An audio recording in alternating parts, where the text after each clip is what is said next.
there's a lot of people on that train who shouldn't be on it. So when you see a man who's on his train, you know, and you see that his train's got people on there that are serving a purpose to his life and that are, you know, he's achieving his goals and stuff, he's done something right. He never chased that video vixen. Right now, if he would have chased that video vixen or that glam, matter of fact, because I don't even like saying it to, like I'm saying his wife ain't glam. Let's not get it twisted. His wife is very glam. She's attractive, man. She's very attractive, glam. You know what I mean? Very attractive. Yeah, definitely. 100%. But a lot of men will look and think, if you look at that and say to yourself, yo, let's say Crawford chases what society say, you know, what social media say is an attractive woman. He might be in the position of what the Charlo brothers in right now, where you're going through a messy divorce. What's taken away from years out of you fighting. Whereas he's got his base, he's got his home, he's got his palace sorted, set. So when he gets back home, he's got a woman who's on board. She's on board with the mission. Of course. The physical attraction is only the first thing, man. That's the first thing. I keep telling people, like, this is like, you gotta get it at some point, people. You gotta get it, man. You gotta get it, and let's not get it twisted. Let's not get it twisted, because as this is especially from my sister in them. Y'all gotta do better, man. Y'all have got to do better. Walking around and stuff, I'm just seeing our sister in just like they're constantly eating. Like, what's going on, man? Like, everyone's big now, man. All the women are just big. Now we can put it down to, like, what are you eating? Society has turned into people don't cook no more. It's all this Uber Eats thing, Just Eat, and all the other stupid flipping delivery somethings, which I never partake in utilizing. But, you know, fair enough. I understand stressful life, etc., etc. But if you're having pure takeout food, is it healthy? Is it in just the word takeaway and fast food? Is that healthy? What's in there? What's in this food? Because look at if anyone's got like their photo album, their family photo, just go back through, man. Go through that stuff and look how people used to look and look how they look now. Look at the change in fashions and look how people look now. And look at the remarked difference, and look at the lifestyle changes. Look at how we eat now. It's causing a major effect, man. I don't see as many cis in them in Pure Gym, in Henry Lloyd. I don't see them up there like that. I see all of the other nations in there putting in that damn work. I see them running around the park and stuff, power walking and thing. I don't just see the cis them doing that, man. You need to look just for your own sanity and health and mobility, man. You gotta move. And I ain't just talking about on Saturday or Thursday night when you go into the club and sweat out your lace fronts. I ain't talking that. You gotta live, man. You gotta live and be the woman that you're supposed to be, rather than trying to embrace obesity. We shouldn't be doing that. Yeah, I've been seeing it, Noble. I've been seeing it. I've definitely been seeing it. Like, health is definitely something that needs to be marketed differently to some members of our community. Now, you know what I mean? I'm 1 foot in, 1 foot out. And what I mean by that is, I can improve. Definitely, you know, I can definitely improve in how I navigate the fitness world. You know what I mean? 100%. But I know I'm very active, but I could be more active. But you are right. A lot of ladies and men have let themselves go to a point beyond belief. I'm going to keep it real. Like, I'm going to keep it 1,000. I get it. I get it, man. Cost of living crisis. I get it. Stress. I get it. All of the, there's a lot of distractions, but ultimately, as you said, Noble, your health, your body, like imagine a car and you lift up the bonnet of the car. Look at how complex what you're looking at is. Yes. And your body's way more complex than that. Mm-hmm. And look at your car. Every year you take it, you get it serviced, you get it washed, you do all these little things to it to keep it running. Man will have their body and not do nothing to it and expect it to run. Man will take care of everything else but their body. You know what I mean? Do everything else but take care of your body. And yeah, man, women are definitely, a lot of women are definitely aging bad. I'm gonna keep it one thought. Yeah, they're aging bad, and the reason they're aging bad is if you look at someone who's big, like really big, but it don't suit them, that's because they're not meant to be big. Exactly.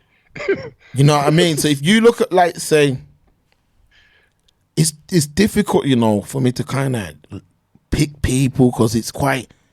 We're going into some touchy areas, but you can look at some people and just see, it's just bad living because it shows in other areas. Skin, yes. See what I mean? You look at skin.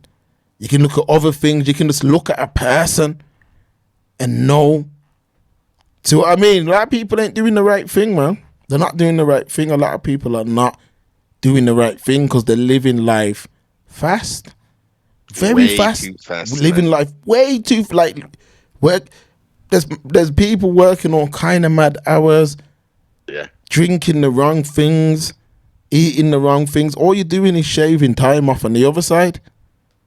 That's all you're doing. Because even with all that shift work, when you look at all that shift work, imagine putting your body through that. So your body's not even digesting properly what you're eating. You know what I mean? Because the clock is all wrong. You totally up, sibling. I did it when I was a youth. I did it. How old was I? This is when I was first got into the workforce. So I was doing all kind of manual labor things, and this is agency times. I'm going back in the day, and they called me up and said, "Yo, I got a night shift for you." I'm like, all right, then well, I got my bridging duty as well. How many somethings? I was like, yeah.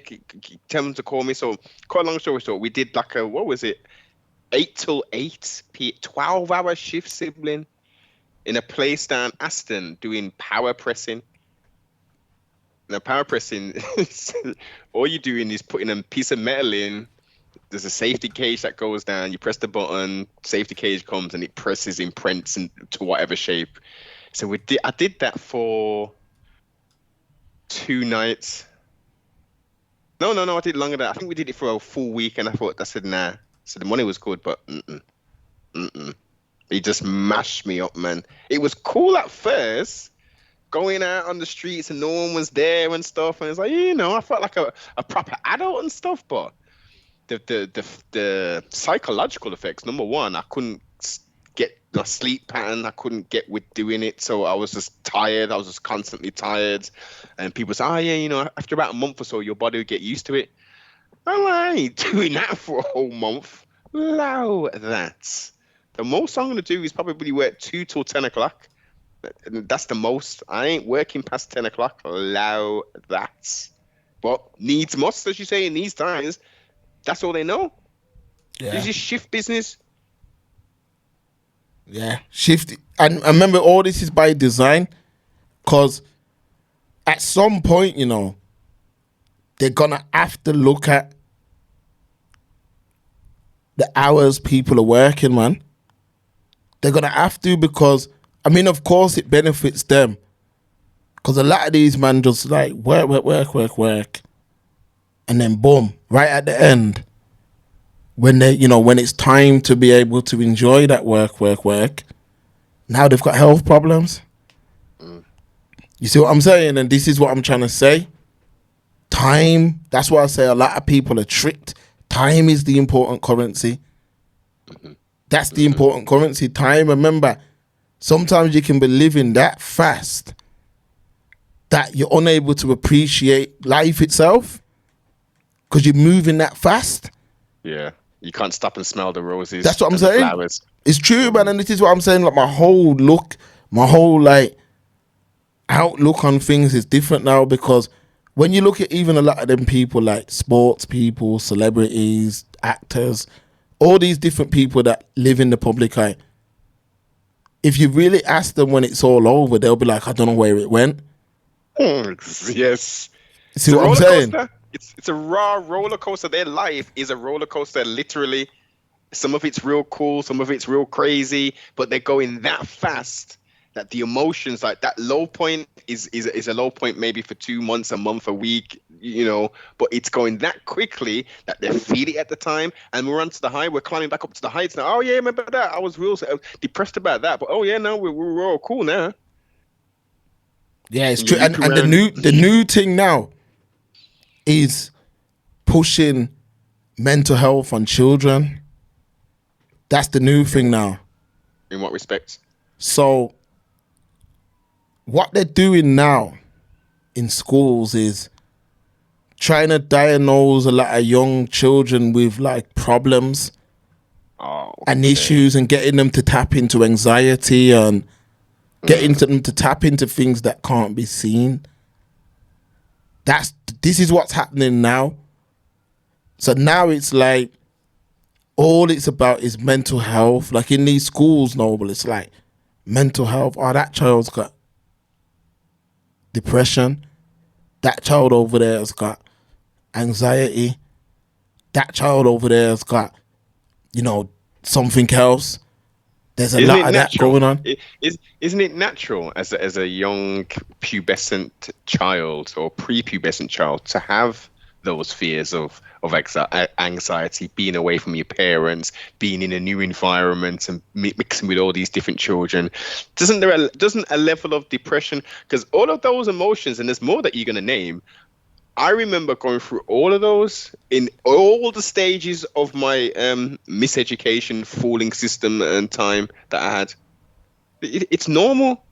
What's not normal is to try and suppress, trying to not even either suppress them, those feelings, not to expose children to those feelings, because we didn't have robots.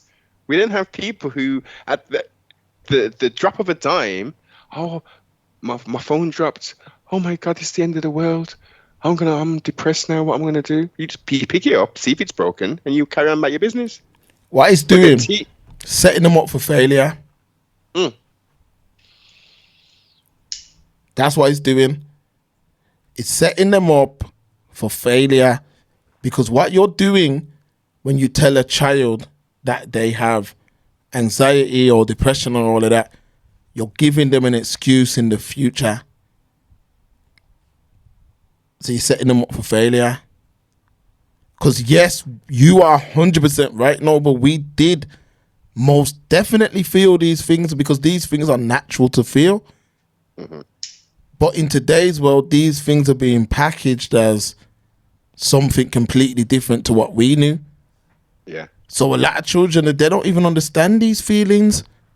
They don't even understand what's going on, but they're being told this is something that's wrong with you. So now as they're moving forward, they can blame that on anything, especially with men. You give young men that, like, let's keep it 1,000, like the number one cause. Wow, let me word this right. In my opinion, looking at my life, and like I said earlier, I gave you the analogy, looking at my train and looking at the passengers that are on my train, a lot of the men who have not reached their potential has been due to a lot of moms who didn't want to cut the tether as well.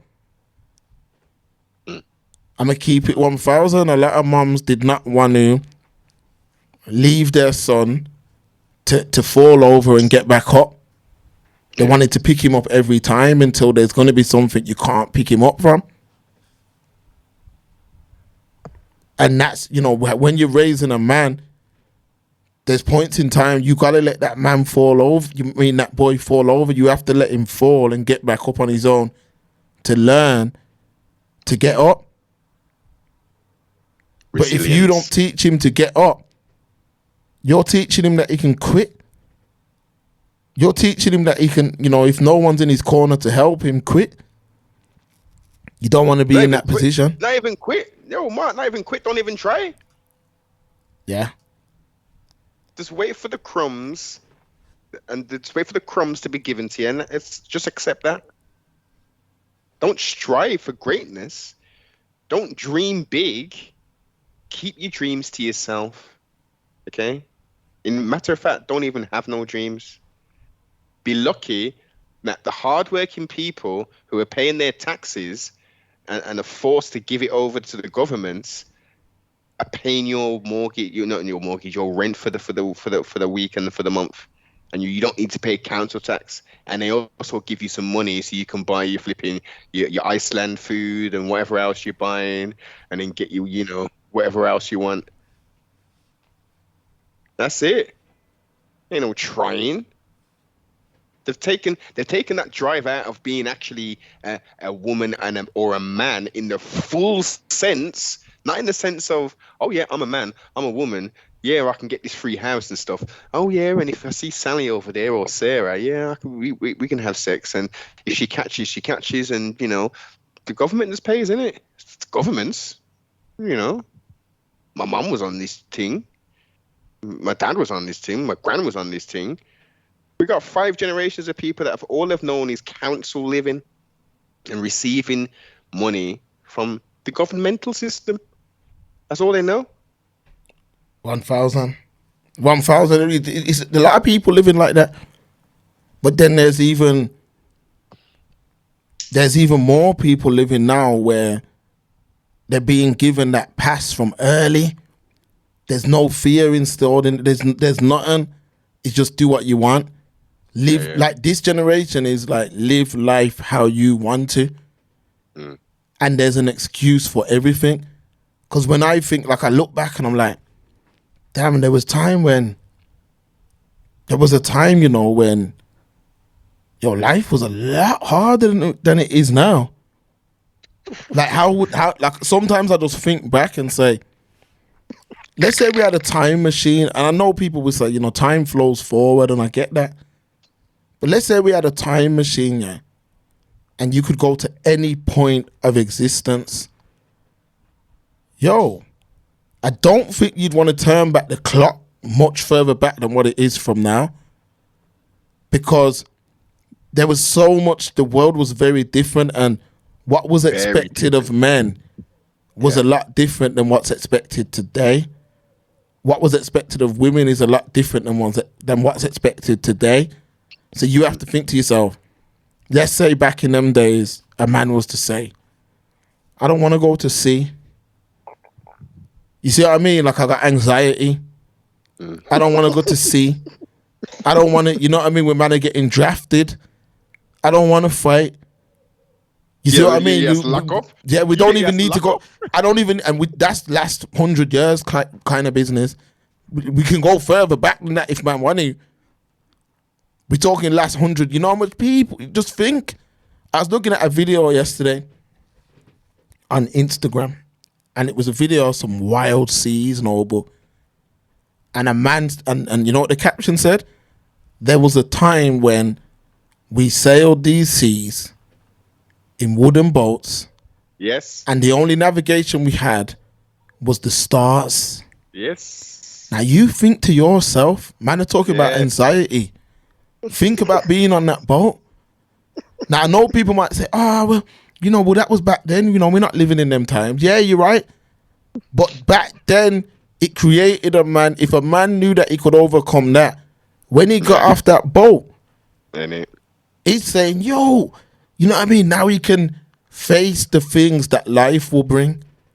Yes. And what I'm saying now is them tools are being taken away from children today.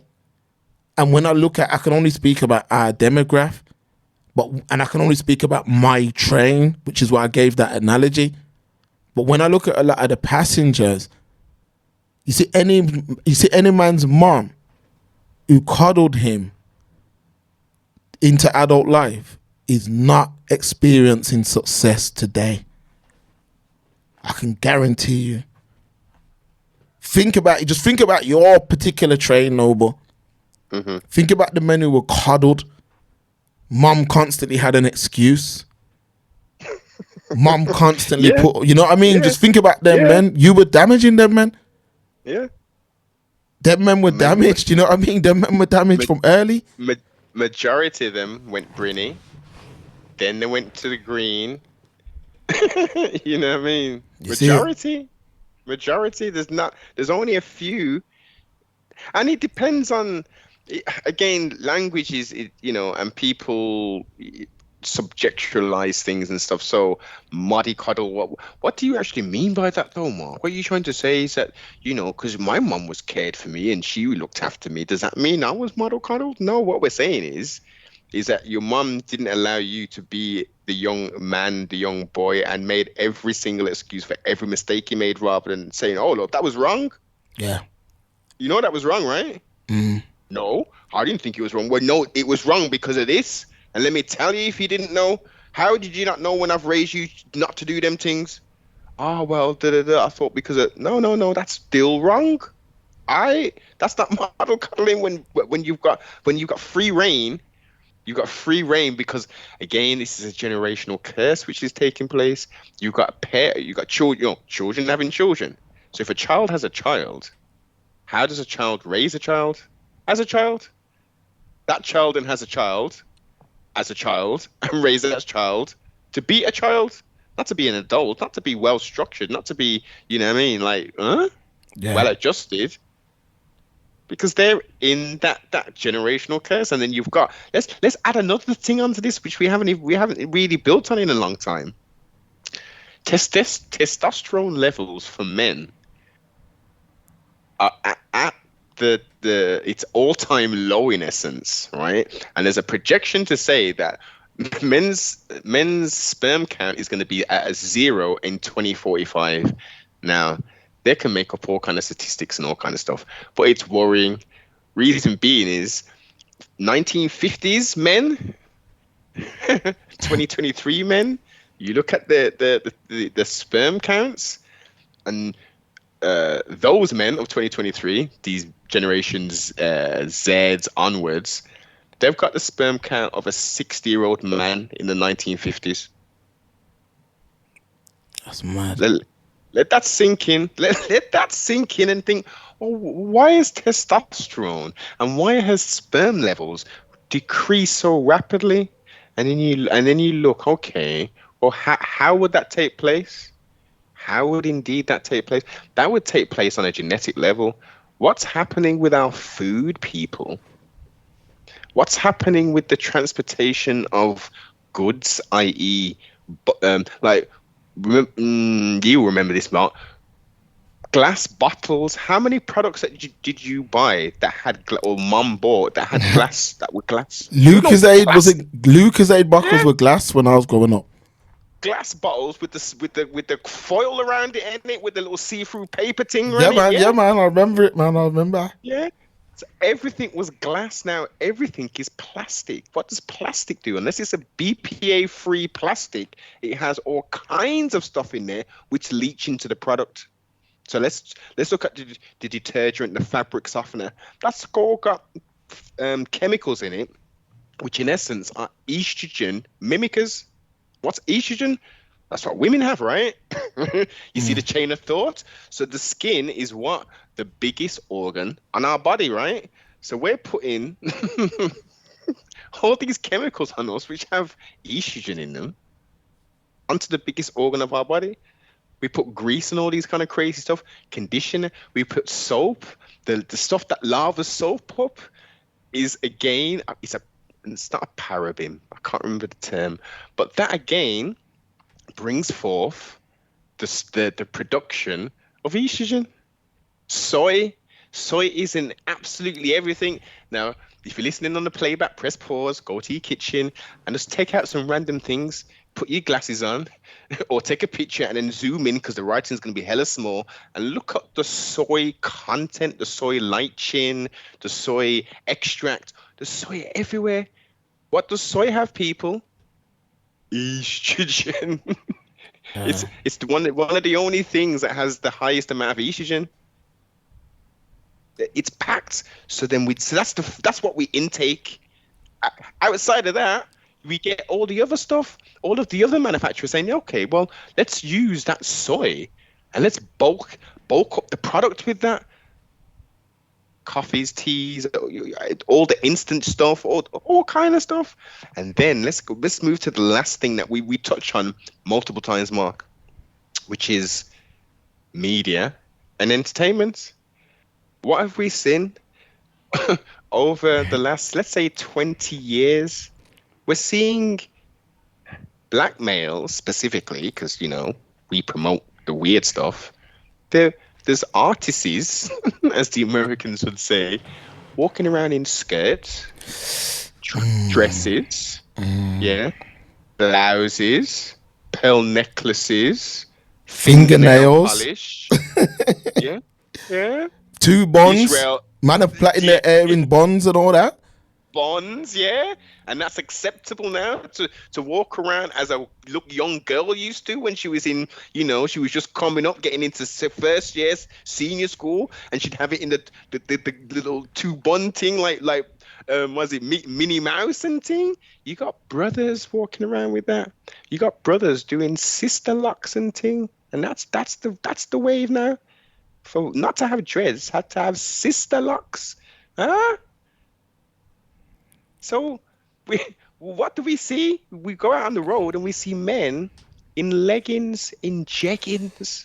That's the fashion. No, but look, please, man, because you're on a roll here, but I gotta jump in. Have to jump in. It's mental, because when you're talking, I'm just thinking, and this has been a gradual thing. Yeah. I remember what it is, a man will think that. Let me talk how the youth talk. A man will think he's got drip. Yo, I got drip, man. You know what I mean? I'm look at my swag.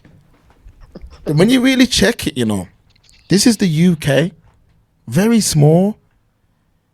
If you just rewind the clock, I don't know how old most people listen to this. We have all age groups from young, but let's say a man steps out at 25. Yeah, the UK is small. Remember that. Go back to when you was young. Let's say I remember when I went Liverpool with my dad as a child. And they had like independent shops. Like it's a man from Liverpool. Yo, I got my little shop front. I go to this country, that country, and I get bits that suit my shop, and I bring it, and you can only get it from here. So that man would have people that come from all over the country to that shop. You know what I mean? I can go there and see things I'm not going to see anywhere else. I'll even big up shops. My shop to do that with was a shop called Pilot in Leicester. It's mad because I actually do business with the owners of that shop now.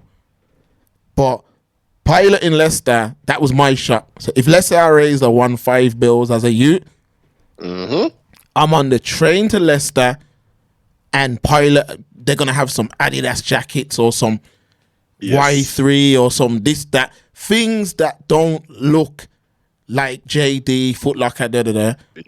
Yeah. Over the years, if you look, I think Pilot are still about still. But over the years, if you look, one by one, those independent retailers all dropped out. Then they were replaced with JD Sports, Foot Asylum, Top Man, Shoe, New Look, Shoe. We can go on and on and on. Same for food. Then what started to happen? Let's say you went from, okay, I'm from Brum, but I'm going to go to Bristol. The exact same shops are in Bristol. There's no independent retailers. It's the exact same shop. So now, you're a man. I remember at the point where when the jeans changed to them drain pipe jeans. So let's say you go to, let's say you go to Top Man. Now you're choosing from, that's the swag, that's the fashion. Oh, I'm not into this. Let me try another shop. That same shop is a commercial shop that has numerous units across the UK. Now you're saying, boy, I need a quick pair of jeans. Let me just buy some of these, man, because I just need some jeans. Now you're wearing drain pipe jeans. Yeah. Okay. Low cut tops. I remember when low cut tops first come in. I remember seeing man, and I say, why are you wearing? Man's tops low. Man's tops low down right to where his chest is. I'm saying, why is his chest out like that? Why this? The man would just shrug his shoulders. This is the swag. All right, cool. You look past that. Then man are wearing shoes with no socks and no laces. So man are wearing. I'm saying, hold on a second, fam. You got shoes with no socks, no laces, and your ankle showing. All right, cool. Yeah. I'm like, all right, cool. Let me, you know what I mean? I'm picky. Forget that. That's me. Maybe I'm wrong. Then you see a man and he shaved all the side of his hair and got a bun on top.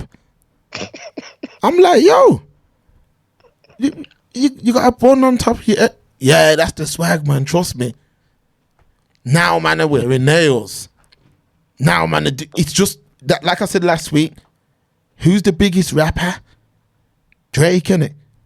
No disrespect, because my man's probably making the most long-lasting music currently, which is why I think he's the biggest. But look at the things he's doing. Nails. My hair's in two. Just look at that. Don't speak about nothing of any substance. It's all party. It's all, you know what I mean? It's all lust. There's no message, no substance. And how they've got it set now is if you say that, you sound bitter. You're just trying to live from back in the day stuff.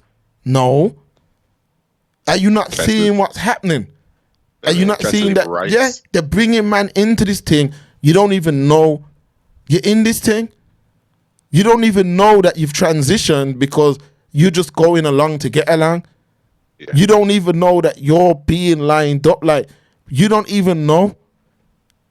You know what I mean? You don't even know that you're being ushered into this new way of doing things too. Not no conspiracy theory. It is real.